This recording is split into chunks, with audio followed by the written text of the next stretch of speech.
Pero ahora nos vamos al contacto, estamos en contacto con el senador Alfredo Luenzo, integrante de la bicameral de seguimiento de la comunicación audiovisual. Senador, ¿qué tal? ¿Cómo le va? Bienvenido al Conejo Negro, este programa de la Asociación de Prensa de Tucumán, la radio de los trabajadores y trabajadoras de la comunicación. Buenas tardes. Es un gusto. ¿Cómo le va? ¿Cómo están ustedes? Gracias por el contacto. No, por favor, para nosotros un gusto, sobre todo porque sabemos que es un hombre que viene del ámbito de la comunicación, conoce de qué se trata, pero además estamos muy interesados en saber cómo fue la exposición de Miriam Lewin, la defensora del público. Ayer estuvo en el Congreso a propósito del tema de Nodio, este espacio, esta línea de acción de la Defensoría del Público que fue casi demonizada, casi fue tratada como la Gestapo del gobierno de Alberto Fernández. ¿Cuál es su lectura después de la exposición de Miriam Lewin ayer en el Congreso? Ha hecho un repaso general de una gestión que lleva 3 meses, esto también hay que tenerlo en cuenta. Claro. Realmente ha hecho un recorrido sobre todos los temas que tienen que ver con las funciones y objetivos concretos de la Defensoría del Público que realmente hay que reconocer.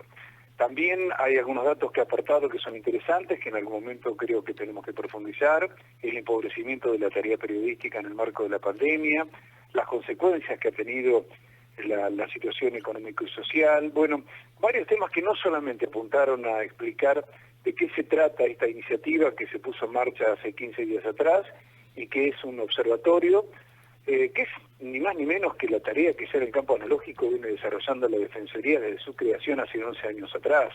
Claro. El monitoreo de lo que pasa con los contenidos en los medios tradicionales es una tarea que se ha venido desarrollando y jamás esta Defensoría del Público ha tenido facultades, ni ha ejercido facultades con controlar el pensamiento y la opinión, ni transformar, digamos, su tarea en el Ministerio de la Verdad. Al contrario, creo que la tarea de la Defensoría del Público es una tarea pedagógica, es una tarea de observación de las cosas que ocurren, de trasladar al ENACOM cuando corresponde si hay algún tipo de delitos que se cometen o alguna transgresión o hay discriminación de cualquier naturaleza, o lo que en definitiva motivó este observatorio, el odio racial, de género, de pertenencia a distintos sectores de la sociedad. Bueno, esto es en definitiva la tarea de la Defensoría, y creo que está desarrollando realmente un trabajo a pesar de las circunstancias adversas con lo que hay que trabajar, porque hay que recordar que todo es de manera casi virtual. La Defensoría del Público trabaja de manera muy acotada, pero sin embargo hay una tarea que se ha venido desplegando y que creo que hay que reconocer. Y con respecto al tema del odio, bueno, es un tema que ayer la oposición finalmente no pudo explicar cuáles habían sido las motivaciones, porque como muy bien vos lo dijiste, salir a demonizar una idea que se charló la semana anterior con prestigiosos académicos, de un tema que el mundo está analizando. Digamos, lo que hoy ocurre en las redes, la cancelación del otro, el odio, el maltrato, todo el lenguaje que se utiliza para tratar al otro que no piensa igual que vos, en las redes sociales realmente es un fenómeno que hay que ponerlo bajo la lupa, y yo creo que inclusive trasciende una política comunicacional, una política pública, y esto tiene un análisis, hasta te diría yo, hasta de carácter antropológico, porque realmente cuando uno entra, bien lo decía Eric Zunino cuando abandonó el domingo el Twitter, un periodista que sabemos que, digamos, que no tiene una línea, no podemos decir que es un periodista del kirchnerismo, ni tampoco Juan Pablo Barqui, abandonaban la religión del odio. Creo que en esa expresión es claro lo que está ocurriendo hoy en las redes sociales. Ese maltrato, de alguna manera, por lo menos hay que observarlo, marcarlo y hacer una tarea de carácter pedagógico. Hay un sociólogo el sociólogo y director de Flaxo, que es Luis Alberto Quevedo, incluso señalaba, fue consultado por varios medios, incluso él hablaba de eso, de la necesidad de que Argentina mida justamente el impacto de la fake news. Es necesario que el impacto de la fake news y del odio en la opinión pública, ¿no? Porque y que además es algo que se está haciendo en todo el mundo. ¿Coincide con eso? En todo el mundo, los observatorios, digamos, combatiendo el odio. En Europa, digamos, ya tienen años, es un tema que se sigue debatiendo, se sigue discutiendo, la intervención en las plataformas digitales lo mismo, el tema de las fake news. Miremos, hay ejemplos a escala mundial, no es un problema nuestro lo que estamos debatiendo. Miremos lo de Cambridge, lo que ha ocurrido con las elecciones en Estados Unidos, lo que pasó hace unos días atrás cuando se trasciende charlas privadas de Joe Biden en el año 2015 que las publica New York Post, claro. Y tanto Twitter como Facebook impiden la circulación de ese contenido. Es decir, el mundo de lo digital está altamente regulado, pero no sabemos con qué intereses, con qué objetivos. Intereses económicos no me cabe ninguna duda, es el primero de todos. Pero después, esto bajo el eufemismo de la moderación de contenidos, hoy se remueven millones de contenidos que circulan en las redes sociales y nadie dice nada. Alfredo, ¿cree que a pesar de que la oposición y algunos medios dominantes vendieron por la negativa, hablaron de odio, cree que esta sí es la oportunidad, en virtud de que se lo ha puesto sobre la superficie al tema, para que finalmente el Estado y los argentinos y las argentinas debatamos sobre la necesidad de que haya alguien que esté mirando y observando lo que pasa en redes? A ver, no sé si eso alcanza. Lo que sí puede alcanzar es la alfabetización digital en este aspecto. Digamos, ahí empezar a distinguir lo que es una información falsa, lo que es una fake news. Digamos, en el marco de la pandemia podemos hablar de muchos ejemplos, inclusive algunos conocidos conductores de medios televisivos han probado con productos diciendo que era la salvación o era el medicamento necesario para poder aliviar el dolor o el impacto que tenía el COVID en las personas, y esto también forma parte de la fake news. Es decir, a ver, yo lo que creo que tenemos que hacer nosotros es, en principio, ponerlo en palabras, es lo que estamos haciendo ahora. Digamos, esto que estamos haciendo ahora es lo que tiene que hacer el observatorio, discutirlo, abrirlo, debatirlo, para que la gente esté un poco más alerta y advierta cuando se trata de una información falsa, que dude permanentemente. La única forma de encontrar la verdad es dudando. Si una información hay que chequear, hay que tomarse ese trabajo. El tema es que hoy el bombardeo informativo en las redes sociales, te quedas con el título, y a veces el título ni siquiera tiene algo que ver con lo que está dentro del desarrollo de la nota. Digamos, la nota termina de otra manera totalmente distinta, sin embargo hay un título que dice una cosa que después el artículo dice otra. Y en esto tenemos que, me parece, nosotros hacer un trabajo cultural, hacer un trabajo de pedagógico, hacer un trabajo de ir señalando las cosas que circulan en las redes sociales, particularmente el odio, que a mí sí me preocupa. El odio realmente, la polarización es un negocio para las redes sociales, pero no es un negocio para la sociedad. Claro. Y creo que nosotros tenemos que marcarlo y advertirlo.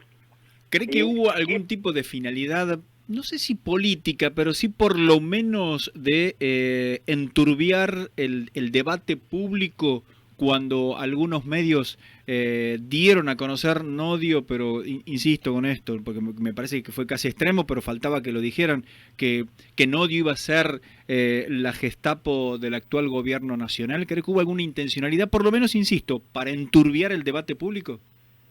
Yo creo que, a mí no me cabe ninguna duda, porque cualquiera que sin ir más lejos, yo no me voy a ir por las interpretaciones o por la subjetividad que implica de por qué razón la oposición salía, inclusive, no solamente la oposición, un fiscal que toma, que intenta llevar a indagatoria a Miriam Lewy por el tema del observatorio, un fiscal. Carlos Stornelli. Estamos hablando de un hombre, de cualquier hombre de la calle que no tiene buena información y que no puede de discriminar lo que está bien y lo que está mal, lo que es falso o que es verdadero. No, estamos hablando de un fiscal y de los más mediáticos que tiene la República Argentina. Entonces, menos mal que una jueza, solamente, no utilizando la ley, solamente utilizando el sentido común, desestimó la denuncia del fiscal. Digamos, esto es lo que está ocurriendo. Ahora, ¿cuáles son las motivaciones? Pueden ser esta que vos acabas de señalar, de generar más ruido, de decir que el kirchnerismo, digamos, tiene todo lo malo, digamos, el kirchnerismo, Venezuela, Cuba, digamos, hay palabras que negativizan, y la oposición está montada en ese discurso, que es el discurso del odio, es el discurso del enfrentamiento, de la polarización permanente. Pero ayer mismo, Por eso te decía, yo creo que tomo ayer en la final digo, bueno, hagamos una declaración. Todos estamos en contra del odio, fantástico. Claro. Todos estamos a favor de la libertad de expresión, sin control de parte del Estado ni de ningún otro organismo, todos estamos de acuerdo. Bueno, firmemos una declaración pública que estamos en contra del odio y vemos después cómo trabajamos. Bueno, la oposición lo va a pensar. Tenés que pensar que vos estás en contra del odio, Claro. odio, de promover este tipo de lenguajes, digamos, que nos van dividiendo cada día más y nos dividen en la sociedad, nos dividen en nuestros grupos, nos dividen en nuestras familias. Vos estás Ahora, ¿por qué dudás cuando estamos hablando de algo que tiene sentido común?